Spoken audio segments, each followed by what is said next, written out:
I got hired at a daycare. I was just handed a horrifying list of rules. I love little kids, so getting an opportunity to work with kids wouldn't only look good on my resume, but it really matched up with what I wanted to do with my life. My new uniform came in an envelope talking about what to expect and the rules for the staff, which I set to the side, figuring they wouldn't have anything too unexpected. But rather than being a quaint building with colorful swings and laughing children, it was quite plain, with whitewashed brick and no windows. The front doors were painted black, and when I tried to open them, there wasn't so much as a twitch. For a second, I panicked. Was I not in the right building? Did I get the address wrong? Was I about to walk into some kind of drug den? You didn't read the rules, did you? I nearly jumped out of my skin as I turned around, but my fear quickly turned to relief as I saw a guy wearing black pants and a white polo shirt with an oak tree insignia on the chest, the uniform for Little Garden. Right, clock in, get into the red room, and read them again slowly. Otherwise, you're not gonna last. The door opened, and the guy let me enter first before shutting the door the moment he was through. The look he gave me before he took off for a door marked with a green circle, it was like he expected me to fail. The red room was clearly the one marked by the red square, and once inside, I felt the hair on my arm stand up on end. Sure, it looked fairly normal. The carpet was clean, there was a table covered in crayons. Toys were scattered along the left side of the room, but pure instinct had me already on guard. There were already 5 children there, being looked after by another staff member, a girl my age, and someone wearing a floor-length black dress. Clearly not a staff member, so I assumed a parent. She turned around and headed for the door, so I smiled and waved as she went by. The glare she gave me was ice cold. I flinched and waited to move until she left the room. The other girl bounced up to me, shaking her head. "You really are fresh meat, aren't you? I'm Marcy. Sit down for a sec. Start reading the rules. I'll handle morning time. How are there so many kids here already?" Marcy huffed. "Just read the rules. That'll explain everything." "Okay, everybody, who wants to sing our daycare song?" The children cheered, and I plopped myself down in a chair that was meant for a much smaller posterior, resigning myself to reading these darn rules already. I pulled the papers from my bag and started reading. "Welcome to Little Garden Childcare. We're so happy you've been chosen to join our family. Before you come into work next week, please read this letter thoroughly so you know what to expect at your new place of employment. Rule 1. Every day you should bring these things with you to work. A good attitude, the ability to love all children that come through our doors, no matter who they are or where they come from. Your uniform, a white polo shirt with our oak tree insignia on the chest, black slacks, white socks, running shoes, an emergency whistle, and a big smile." An emergency whistle? Well, I could already tell where I'd messed up. I hadn't gotten a whistle with my uniform. How embarrassing. Although why I would need a whistle was beyond me. I was about to read again until I was interrupted by what sounded like Marcy having a stroke. But then I realized not only were the children singing along, they were singing the same nonsense words. It made my skin crawl. Marcy continued to sing and look at the kids while pointing at my paper, telling me to keep reading. Rule 2. Every morning we'll be singing the Daycare's official song. The lyrics are stapled to the back. The verses in Latin will be hard at first, but don't worry, we'll make sure you don't make a mistake. Latin.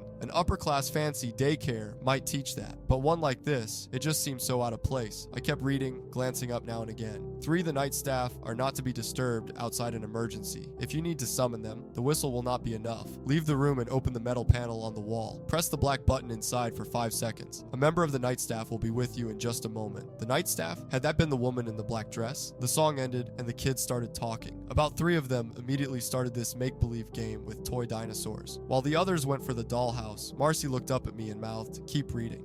4. Please do not be alone with any of the children assigned to the green room. Always have at least one other employee with you at all times. If they insist on leaving the room with you, blow your whistle. 5. On that note, do not be afraid to use the whistle. It's better to be safe than sorry. Jesus Christ, what was wrong with these kids? Special needs was one thing, but it sounded almost like they were dangerous. I looked up at the ones at the dollhouse while 2 of them were preoccupied with the dolls themselves. The third was looking at me. He smiled and I shivered. Something just wasn't right. Maybe it was how, when he blinked, one eyelid was just slightly slower, or how his teeth were just a little too straight. I told myself to stop it. I was being ridiculous. These were just children. I was just thrown off by the weird morning I was having. I continued to read. 6. A child may look different depending on the time of day. That's okay. It's nothing to be concerned about. 7. Roofhousing play feeding is not allowed. Childish rivalry is to be expected among such varieties, but a playful smack one moment can turn into stitches the next. 8. Do not befriend any of the night staff. They are not here to be your friends. Well, that explained the glare cares? Day 1 and I was already breaking rules left and right, even if they made exactly 0 sense. 9. If a child bites you, immediately alert another employee and head into the adult decontamination room. If the biter is a child from the red room, wash the wound with soap and water, cover it, and return to work. If the biter is a child from the blue room, wash the wound with soap, water, and the contents of the glass bottle labeled #824 before returning to work. If the biter is a child from the yellow room, wash the wound with soap, water, and the contents of the glass bottle labeled #410 before going home for the rest of the day. Don't worry, you'll be paid for the entire workday. If you are bitten by a child from the green room, take immediate action. Leave the room to discourage swarming behavior. Have another employee apply pressure to the wound. Call the number for Alex. It should be written down next to the decon phone. Wait for Alex. Do not take pressure off the wound. Remain in the decontamination room no matter what you hear outside. Now I felt sick. Sure, I might have been assigned to the red room today, but what if I was moved to the yellow room tomorrow or the green room where you couldn't be alone with the kids? Because God knows what'll happen if you do. I glanced at the door. I needed this job, but was it worth it? Was I in danger here? I glanced at the next rule on the list, wondering if it would be the one that said, "Psych, this is all a joke," played on the new employees. 10. Make sure to keep count of the children under your care. If you are missing a child, notify your employees and search the property. If you have an extra child, stop, count again. If there is still an extra child, leave the room. Do not go back in without a member of the night staff. Wait, I looked up from the list and counted the children. 3 boys playing with dinosaurs, 2 girls and a boy playing with the dollhouse. 1, 2, 3, 4, 5, 6. That wasn't right. There were only 5 children when I'd entered, and no one else had come in after me. Count again. 1, 2, 3, 4, 5, 6.